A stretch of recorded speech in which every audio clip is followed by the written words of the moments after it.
An examination of a cerebral narcissist, Part 3. A few months into their relationship, Agnes and Arnold had a bad fight. Devaluing behaviour, argumentativeness, and she came across a copy of Cook's Illustrated that Ben had given her for Hanukkah years before, inscribed with a loving note. She remembered that she had been happy at the time. I was just like, wait a minute, maybe I'm just doing the same thing again. The veil was lifted with Ben, and now it's being lifted again. In actual fact, of course, what's happening here is there's a narcissist who's gone from golden period to devaluation,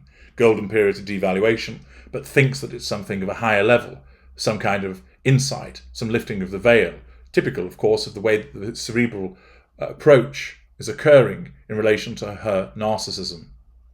But she was consoled by the idea that she and Arnold were philosophical about their relationship in a way that she and Ben had not been.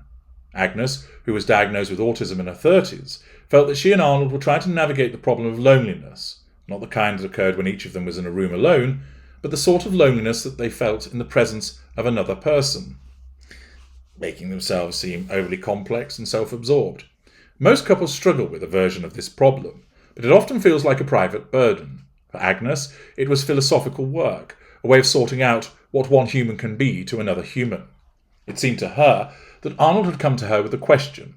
Is it possible to eliminate the loneliness that is intrinsic to any relationship, to be together in a way that makes full use of another person's mind? Once again, this is demonstrative of the cerebral approach, the way that she examines the relationship, that rather than have the relationship, it's all about solving a question. Agnes had generally avoided speaking publicly about being autistic, in part because she worries that people will find it preposterous for her to use a label once closely associated with people who are non-verbal. But she feels that the diagnosis helps her understand her immunity to the pull of a certain received structure of meaning. In addition to the philosophical underpinning of her marriage to Arnold, there is perhaps an autistic one too, in that most of us learn to ignore all the subtle ways in which we settle and compromise, based on our received sense that this is the way relationships work. Or, to put it another way, the conventional ways that occur within a relationship in terms of compromise as a consequence of emotional empathy are being ignored here, because one of the parties at least doesn't have any.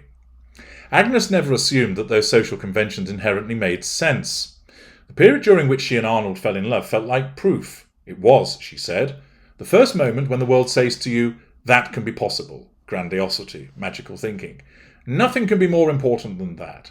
Every other little wrinkle and confusion, it's like, whatever, forget it, set this aside. This thing is possible. And that's amazing. You're right to be taken in. Even when you start to see, oh, he doesn't quite live up to the ideal, devaluing behaviour, you owe them the very existence of the ideal in you. You owe them your projection. They pointed you in that direction. Marriage takes many shapes, but a common one is a downward sloping line. It begins at the top, the intensity of falling in love, feeling seen and heard in all your fullness. And the rest of the relationship is an attempt to hold on to the ideal without the attenuations becoming too terrible. Joan Didion called this phase of marriage the traditional truce, the point at which so many resign themselves to cutting both their losses and their hopes. But Agnes saw her relationship with Arnold as a kind of ladder. They were on the bottom step, attempting to climb the ladder together in pursuit of a shared ideal, grandiosity, self-absorption, the right kind of mental dependence, cerebral approach. Her thoughts felt like mushy dots, but through conversations with Arnold, they had started to solidify. It was only then that I felt I could settle on things and start to complete a thought, she said. Agnes and Ben shared custody of the children, who moved between their old apartment and a new one that Agnes shared with Arnold.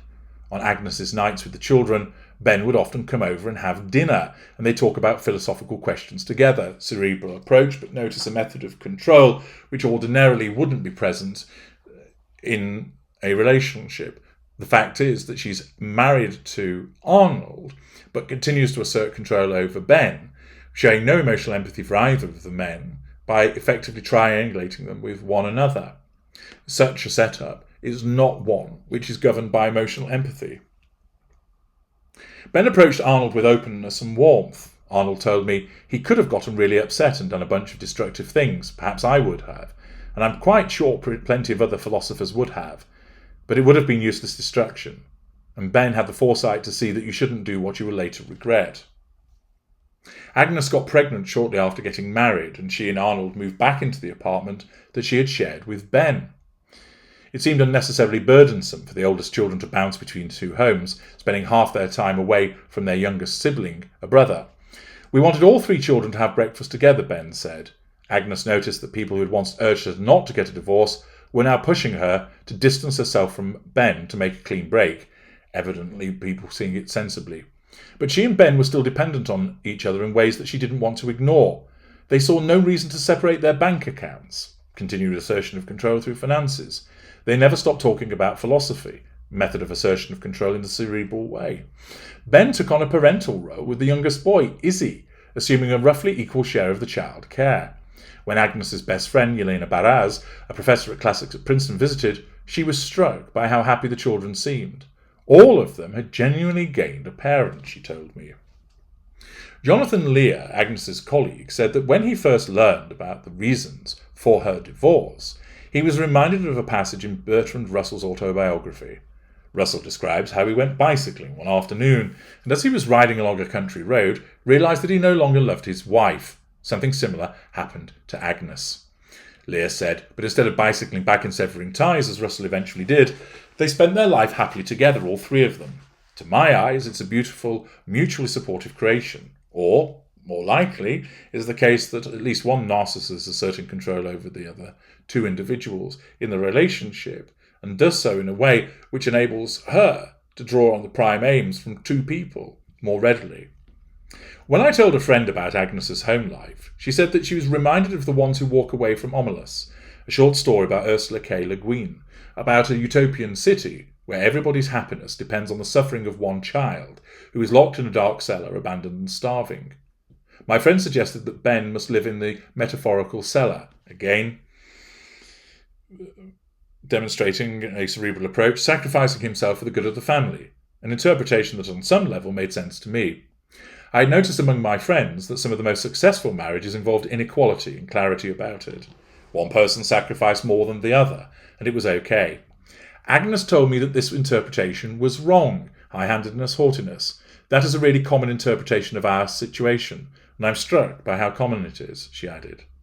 In an email, Ben explained that he understood that people assumed that he hadn't chosen the situation, but was merely enduring it, but this was false.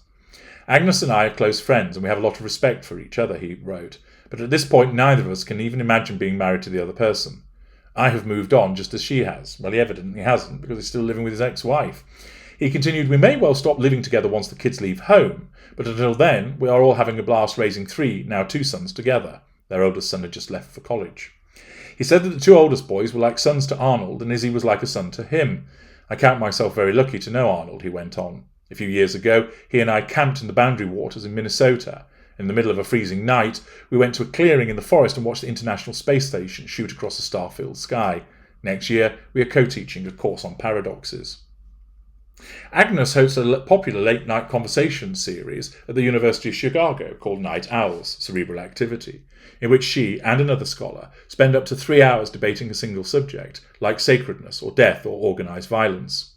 About 8 years after her divorce, she and Ben held a session called The Philosophy of Divorce, which was attended by hundreds of students. Agnes, who always wears bright colours, wore a dress with psychedelic swirls. Ben, a slim man with a boyish face, sat beside her wearing a grey suit and holding a typed sheet of questions. Is it possible for a good marriage to end in divorce, he asked.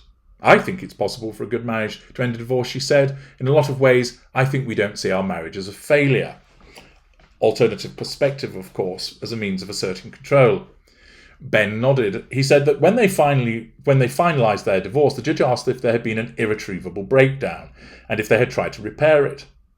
As if Ben said, there's this thing and you're trying to do it and it's broken and it's failing and it's bad to fail and so it's bad and so we should see if we can try to save it. And I'm worried that this is a kind of fallacy. They have an overly formal conception of what failure is. Agnes listened with her hand over her mouth as if restraining herself from jumping in with a thought. I was going to ask Agnes this, Ben went on, but I'll just throw it out to the group. Is divorce a failure? A moral failure, a student suggested, not living up to your promise. I guess I just think more generally, like we shouldn't always be avoiding these sorts of failures, Agnes said. She described marriage as a promise not only to keep loving the person, but to love them a lot at any given time, and it's impossible to commit to that in advance. Assertion of control, lack of accountability. Throughout the event, Ben seemed to recede. He kept pulling the conversation away from his own life towards increasingly academic problems. It was a testament to his generosity that although he didn't seem to feel comfortable with the project, he told the students he was an undersharer. He was doing the best he could because Agnes wanted to show their students how philosophy could apply to the most consequential decisions of their lives. Basically, she's showing a lack of boundary recognition by using their marriage as a teaching tool. I'll continue with this examination of a cerebral narcissist in part 4. Join me there.